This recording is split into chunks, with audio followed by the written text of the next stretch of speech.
जय मिथिला, हम राघव मिश्रा अहाँ अपन पेज मिथिला ती बात पर स्वागत करै छी।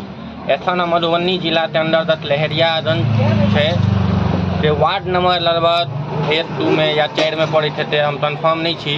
ततऽ एतऽ लहेरियागंज में पान दोकान पर रुकल छलुन और हिनका के पान खेलुन और हिनकर पान के स्वाद बहुत बढ़िया छलै और हिनका से हम जानकारी लेब कि पान केना बनबै छथिन और की दै छथिन और पान किया खाइके चाही और पान खेला से फायदा की छै और दूसरा खेला से अपन परिचय कहबे। हमर नाम भेल विजय कुमार पंडित जी। अपने तो तहिया से पान दुकान खोलिए है 2021 ईस्वी से। अपने के पान स्टोर के नाम की है? काउंटर से सुगंधा पान भंडार। सुगंधा पान एहिमे की सब अहाँ बनबै छियै? सब तरह के पान बनबै छियै, सिगरेट गुटखा।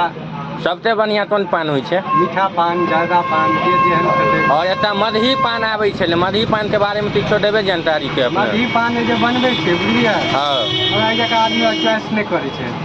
सबसे ज्यादा कोन पान चलै यहाँ के? हमरा सबसे ज्यादा मीठा पान और तुलसी पान सब ज्यादा। और मीठा पान में सामान की सब दै छियै? बहुत तरह के होइ छै, गुलकन होइ छै, चेरी होइ छै।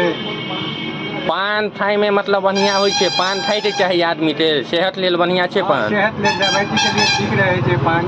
दूसरा से बढ़िया पान हेतै खाय में? गुटखा से पान केला की पान सेहत लेल बढ़िया होइ छै और पान खाय के चाही। और मिथिलांचल में कहावत छै ते पान खाइ छथिन मरै छथिन तो स्वर्ग में जाइ छथिन और पान स्वर्गो में नसीब नहीं होइ छै, राजा महाराजा सब पान खाइ छथिन और एहि दुआरे पान खाओ। अगर हमर पेज के अहाँ देखै छी तो मिथिला की बात के पेज के फॉलो करू, यूट्यूब चैनल सब्सक्राइब करू। ई दोकान JN कॉलेज के मेन गेट के बगल में अछि और दुकान के नाम या सुगंधा पान भंडार।